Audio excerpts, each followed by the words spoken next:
ಭಾರಿ ಕುತೂಹಲ ಮೂಡಿಸಿದ್ದ ಚನ್ನಪಟ್ಟಣದ ಫಲಿತಾಂಶ ಹೊರಬಿದ್ದಿದೆ. ಈ ಬಾರಿ ಗೆದ್ದೇ ತೀರ್ತೀನಿ ಅಂತಿದ್ದ ನಿಖಿಲ್ ಹ್ಯಾಟ್ರಿಕ್ ಸೋಲು ಅನುಭವಿಸಿದ್ದಾರೆ. ಸೈನಿಕನನ್ನ ಅಖಾಡಕ್ಕೆ ಇಳಿಸಿದ ಬಂಡೆ ಬ್ರದರ್ಸ್ ಕುಮಾರಸ್ವಾಮಿ ಮುಕ್ತಾರ್ ರಾಮನಗರ ಮಾಡಿದ್ದಾರೆ. ಗೊಂಬೆ ಆಡ್ಸೋನು ಮೇಲೆ ಕುಂತವನು ನಮ್ಗೆ ನಿಮಗೆ ಯಾಕೆ ಟೆನ್ಷನ್ನು.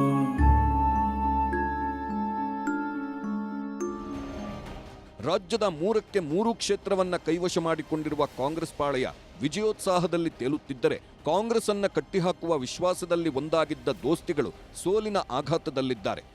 ಚನ್ನಪಟ್ಟಣ, ಶಿಗ್ಗಾವಿ, ಸಂಡೂರು ಹೀಗೆ 3 ಕ್ಷೇತ್ರಗಳಲ್ಲೂ ಕಾಂಗ್ರೆಸ್ ಪಕ್ಷ ಗೆದ್ದು ಬೀಗಿದೆ. ರಾಜ್ಯದಲ್ಲಿ ಕಾಂಗ್ರೆಸ್ ವಿರೋಧಿ ಅಲೆ ಎದ್ದಿದೆ. ಕಾಂಗ್ರೆಸ್ ಮೇಲೆ ಜನ ವಿಶ್ವಾಸ ಕಳ್ಕೊಂಡಿದ್ದಾರೆ ಅಂತ ಅಬ್ಬರಿಸುತ್ತಿದ್ದ ವಿಪಕ್ಷಗಳಿಗೆ ಬೈ ಎಲೆಕ್ಷನ್ ಫಲಿತಾಂಶದ ಮೂಲಕವೇ ಕಾಂಗ್ರೆಸ್ ನಾಯಕರು ಉತ್ತರ ಕೊಟ್ಟಿದ್ದಾರೆ. ದೋಸ್ತಿ ನಾಯಕರಾಗಿ ಅಖಾಡಕ್ಕಿಳಿದಿದ್ದ ಬಿಜೆಪಿ, ಜೆಡಿಎಸ್ಗೆ ದೊಡ್ಡ ಮರ್ಮಾಘಾತವಾಗಿದೆ. ತಮ್ಮ ತಮ್ಮ ಕ್ಷೇತ್ರಗಳಲ್ಲೇ ಸೋತು ಸುಣ್ಣವಾಗಿದ್ದಾರೆ. ಅದರಲ್ಲೂ ಭಾರೀ ಹೈವೋಲ್ಟೇಜ್ ಕಣವಾಗಿದ್ದ ಚನ್ನಪಟ್ಟಣದಲ್ಲಿ ನಿಖಿಲ್ ಮತ್ತೊಮ್ಮೆ ಮುಗ್ಗರಿಸುವ ಮೂಲಕ ಹ್ಯಾಟ್ರಿಕ್ ಸೋಲು ಅನುಭವಿಸಿದ್ದಾರೆ. ಸೈನಿಕನಿಗೆ ಒಲಿದ ಚನ್ನಪಟ್ಟಣ ಕಿರೀಟ, ಅರ್ಜುನನಾಗದ ಅಭಿಮನ್ಯುಗೆ ಹ್ಯಾಟ್ರಿಕ್ ಸೋಲು. ಚನ್ನಪಟ್ಟಣದಲ್ಲಿ ಅಭ್ಯರ್ಥಿಗಳ ಹೆಸರು ಘೋಷಣೆಯಾದಾಗ ನೆಕ್ ಟು ನೆಕ್ ಫೈಟ್ ಇದೆ ಅಂತಾನೆ ಎಲ್ಲರೂ ಮಾತಾಡಿದ್ರು. ಅದೇ ಚುನಾವಣೋತ್ತರ ಸಮೀಕ್ಷೆ ಬಂದ ಮೇಲೆ ನಿಖಿಲ್ ಪರ ಅಲೆ ಇದೆ ಅಂತ ವಿಶ್ಲೇಷಣೆ ಮಾಡಿದ್ರು. ಆದ್ರೀಗ ಇದೆಲ್ಲವೂ ತಲೆ ಕೆಳಗಾಗಿ ಹೋಗಿದೆ. ನೆಕ್ ಟು ನೆಕ್ ಫೈಟೂ ಇಲ್ಲ, ಕೂದಲೆಳೆ ಅಂತರದ ಸೋಲು ಅಲ್ಲ. ಸಂಡೂರು, ಶಿಗ್ಗಾವಿಗೆ ಹೋಲಿಸಿಕೊಂಡ್ರೆ ಚನ್ನಪಟ್ಟಣದಲ್ಲೇ ಭಾರೀ ಅಂತರದಿಂದ ಕಾಂಗ್ರೆಸ್ ಗೆದ್ದು ಬೀಗಿದೆ. ಮತದಾನ ಮುಗೀತಿದ್ದಂತೆ ಏನಾಗುತ್ತೋ ಏನು ಅಂತ ಜನರ ತಲೆಗೆ ಹುಳ ಬಿಟ್ಟಿದ್ದ ಚನ್ನಪಟ್ಟಣದ ಭಗೀರಥನೆ ಬೊಂಬೆನಾಡಿನ ಸೂತ್ರಧಾರನಾಗಿದ್ದಾನೆ. ಚನ್ನಪಟ್ಟಣ ಚುನಾವಣೆಯಲ್ಲಿ ಯಾರ್ಯಾರು ಎಷ್ಟೆಷ್ಟು ಮತ ಪಡೆದಿದ್ದಾರೆ ಅಂತ ನೋಡೋದಾದ್ರೆ, ಕಾಂಗ್ರೆಸ್ ಅಭ್ಯರ್ಥಿ ಸಿಪಿ ಯೋಗೇಶ್ವರ್ಗೆ 1,12,642 ಮತಗಳು ಬಿದ್ದರೆ, ಜೆಡಿಎಸ್ ಅಭ್ಯರ್ಥಿ ನಿಖಿಲ್ ಕುಮಾರಸ್ವಾಮಿಗೆ 87,229 ಜನ ಮತ ಹಾಕಿದ್ದಾರೆ. ಹೀಗಾಗಿ ಗೆಲುವಿನ ಅಂತರ 25,413ಕ್ಕೆ ಬಂದು ನಿಂತಿದೆ. ಮಿಸ್ಟರ್ ವಿಜೇಂದ್ರ ಮತ್ತು ಯಡಿಯೂರಪ್ಪನವರೇ, ನಿಮ್ಮ ಬ್ಯಾಟ್ರಿ ವೀಕ್ ಆಗಿದಾಗ ಚಾರ್ಜ್ ಮಾಡಿದವ್ ನಾನು. ನೀವು ಸೋತ್ ಮೂಲೆ ಗುಂಪಾಗಿದ್ದಾಗ ರಾಜಕೀಯವಾಗಿ ನಿಮ್ಮ ಅಸ್ತಿತ್ವ ತಂದುಕೊಟ್ಟವ್ ನಾನು. ಇವತ್ತು ನಿಮ್ಮ ಷಡ್ಯಂತ್ರದಿಂದ ನಾನಿವತ್ತು NDA ಬಿಡಬೇಕಾಗಿ ಬಂತು. ನೀವು ಪಿತೂರಿ ಮಾಡಿ ನನ್ನನ್ನು ಹೊರ ಹಾಕಿದ್ರಿ. ಆದರೆ ನನ್ನ ಜನ, ಕಾಂಗ್ರೆಸ್ ಪಕ್ಷ ನನ್ನನ್ನು ಕೈ ಬಿಡಲಿಲ್ಲ. ಎಲ್ರಿಗೂ ಕೂಡ ಸಾಮಾನ್ಯವಾಗಿ ಚುನಾವಣೆಯ ಈ ಒಂದು ಫಲಿತಾಂಶ ಒಂದು ಆಘಾತ ತಂದುಕೊಟ್ಟಿರ್ತಕ್ಕಂಥದ್ರಲ್ಲಿ ಯಾವುದೇ ಸಂಶಯ ಇಲ್ಲ. ಕುಮಾರಸ್ವಾಮಿ ಮುಕ್ತ ರಾಮನಗರ ಮಾಡಬೇಕು ಅನ್ನೋದು ಬಂಡೆ ಬ್ರದರ್ಸ್ ದೊಡ್ಡ ಕನಸಾಗಿತ್ತು. ಇದಕ್ಕಾಗಿ ಪ್ರತಿ ಚುನಾವಣೆಯಲ್ಲೂ ಹಲವು ರಣತಂತ್ರ ರೂಪಿಸುತ್ತಿದ್ದರು. 2023ರ ಚುನಾವಣೆಯಲ್ಲಿ 4ರಲ್ಲಿ 3 ಕ್ಷೇತ್ರ ಗೆದ್ದು ಬಿಗಿದ್ದರು. ಆದರೆ ಲೋಕಸಭೆ ಚುನಾವಣೆಯಲ್ಲಿ ಡಿಕೆ ಕೋಟೆಯನ್ನ ಕೆಡವಿ ಹಾಕಲು ಕಮಲ ಪಕ್ಷದ ಜೊತೆ ಕೈಜೋಡಿಸಿದ ಕುಮಾರಸ್ವಾಮಿ ಡಿಕೆ ಬ್ರದರ್ಸ್ಗೆ ಮರ್ಮಾಘಾತ ಕೊಟ್ಟಿದ್ದರು. ಆದ್ರೀಗ ಡಿಕೆಶಿ ಅದಕ್ಕೆ ಪ್ರತೀಕಾರ ತೀರಿಸಿಕೊಂಡಿದ್ದಾರೆ. ತಮ್ಮನ ಸೋಲಿಗೆ ಮಗನನ್ನೇ ಸೋಲಿಸಿ ಕುಮಾರಸ್ವಾಮಿ ಫ್ಯಾಮಿಲಿಗೆ ಮತ್ತೆ ಸೋಲಿನ ಕಹಿ ಉಣಿಸಿದ್ದಾರೆ.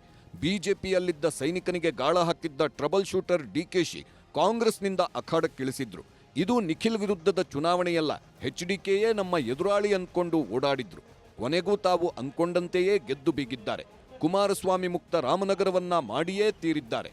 ಇನ್ನು ಚನ್ನಪಟ್ಟಣದಲ್ಲಿ ಕಾಂಗ್ರೆಸ್ ಗೆಲ್ಲೋದಕ್ಕೆ ಪ್ರಮುಖ ಕಾರಣವಾಗಿದ್ದು ಏನು ಅಂತ ನೋಡೋದಾದ್ರೆ, ಚನ್ನಪಟ್ಟಣದಲ್ಲಿ ಕಾಂಗ್ರೆಸ್ ಗೆಲ್ಲೋದಕ್ಕೆ ಪ್ರಮುಖ ಕಾರಣವಾಗಿದ್ದೇ ಡಿಕೆ ಬ್ರದರ್ಸ್.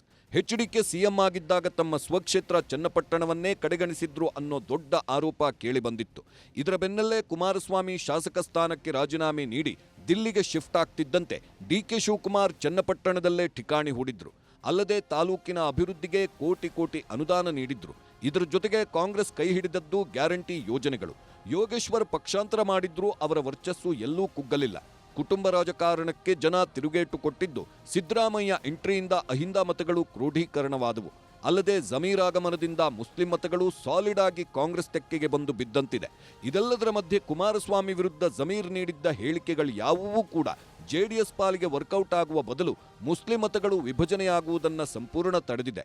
ಏನು ದೇವೇಗೌಡರು ಸಿದ್ದರಾಮಯ್ಯನ ಸೊಕ್ಕು ಮುರಿಬೇಕು, ಸಿದ್ದರಾಮಯ್ಯನ ಗರ್ವಭಂಗ ಮಾಡಬೇಕು, ಕಾಂಗ್ರೆಸ್ಸಿನ ಅಧಿಕಾರದಿಂದ ತೆಗೆಯದೇ ನನ್ನ ಜೀವನದ ಉದ್ದೇಶ. ಈ ರಾಜ್ಯದ ಜನ ತಕ್ಕ ಉತ್ತರ. ಇನ್ನು ದೋಸ್ತಿ ಅಭ್ಯರ್ಥಿ ನಿಖಿಲ್ ಕುಮಾರಸ್ವಾಮಿ ಸೋಲಿಗೆ ಕಾರಣವಾಗಿದ್ದು ಏನು ಅಂತ ನೋಡೋದಾದ್ರೆ, ಸ್ಥಳೀಯರಿಗೆ ಆದ್ಯತೆ ನೀಡದೆ ಕುಟುಂಬ ರಾಜಕಾರಣಕ್ಕೆ ಮಣೆ ಹಾಕಿದ್ದೇ ಜೆಡಿಎಸ್ಗೆ ಹೊಡೆತ ಕೊಟ್ಟಿದ್ದು. ಅದರಲ್ಲೂ ಯೋಗೇಶ್ವರರನ್ನ ಕಡೆಗಣಿಸಿ ನಿಖಿಲ್ಗೆ ಟಿಕೆಟ್ ಕೊಟ್ಟಿದ್ದು ದೊಡ್ಡ ಮೈನಸ್ ಆಯಿತು. ಹಾಗೆಯೇ ಒಮ್ಮತದ ಪ್ರಚಾರದಲ್ಲಿ ದೋಸ್ತಿಗಳು ಎಡವಿದ್ದು ನಗರ ಪ್ರದೇಶದಲ್ಲಿ ದೇವೇಗೌಡರ ಪ್ರಚಾರ ವರ್ಕೌಟ್ ಆಗಿಲ್ಲ. ಕಾಂಗ್ರೆಸ್ ಪಕ್ಷಕ್ಕೆ ಗ್ಯಾರಂಟಿ ಯೋಜನೆಗಳು ಕೈ ಹಿಡಿದ್ರೆ ಅಹಿಂದ ಮತಗಳು ಜೆಡಿಎಸ್ನಿಂದ ಸಂಪೂರ್ಣವಾಗಿ ವಿಮುಖವಾದವು. ಅಷ್ಟೇ ಅಲ್ಲ, ದೋಸ್ತಿ ನಾಯಕರ ಅತಿಯಾದ ಆತ್ಮವಿಶ್ವಾಸವೂ ಸೋಲಿಗೆ ಪ್ರಮುಖ ಕಾರಣವಾಯಿತು. ಎಲ್ರಿಗೂ ಕೂಡ ಸಾಮಾನ್ಯವಾಗಿ ಚುನಾವಣೆಯ ಈ ಒಂದು ಫಲಿತಾಂಶ ಒಂದು ಆಘಾತ ತಂದುಕೊಟ್ಟಿರ್ತಕ್ಕಂಥದ್ರಲ್ಲಿ ಯಾವುದೇ ಸಂಶಯ ಇಲ್ಲ. ಚನ್ನಪಟ್ಟಣದಲ್ಲಿ ಕಾಂಗ್ರೆಸ್ ಗೆಲುವಿನ ಕೇಕೆ ಹಾಕ್ತಿದ್ದಂತೆ ಕಾಂಗ್ರೆಸ್ ನಾಯಕರ ಸಂಭ್ರಮ ಮುಗಿಲು ಮುಟ್ಟಿತ್ತು. ಕಾಂಗ್ರೆಸ್ ಜಾಲಿ ಜಾಲಿ, ಜೆಡಿಎಸ್ ಖಾಲಿ ಖಾಲಿ ಅಂತ ಊರೂರಲ್ಲಿ ಕೇಕೆ ಹಾಕಿದ್ದಾರೆ. ಒಟ್ನಲ್ಲಿ ನಿಖಿಲ್ ಕುಮಾರಸ್ವಾಮಿಯನ್ನ ಈ ಸರಿಯಾದ್ರೂ ಎಂಎಲ್ಎ ಮಾಡಲೇಬೇಕು ಅಂದ್ಕೊಂಡಿದ್ದ ದಳಪತಿಗಳ ಕನಸು ಭಗ್ನವಾಗಿದೆ. ಎಲ್ಲಕ್ಕಿಂತ ಮುಖ್ಯವಾಗಿ ಪ್ರಾದೇಶಿಕ ಪಕ್ಷವಾಗಿ ತನ್ನ ಅಸ್ತಿತ್ವ ಉಳಿಸಿಕೊಳ್ಳಲು ಹೋರಾಡುತ್ತಿರುವ ಜೆಡಿಎಸ್ಗೆ ಈ ಸೋಲು ದೊಡ್ಡ ಹಿನ್ನಡೆಯನ್ನ ತಂದಿಟ್ಟಿದೆ.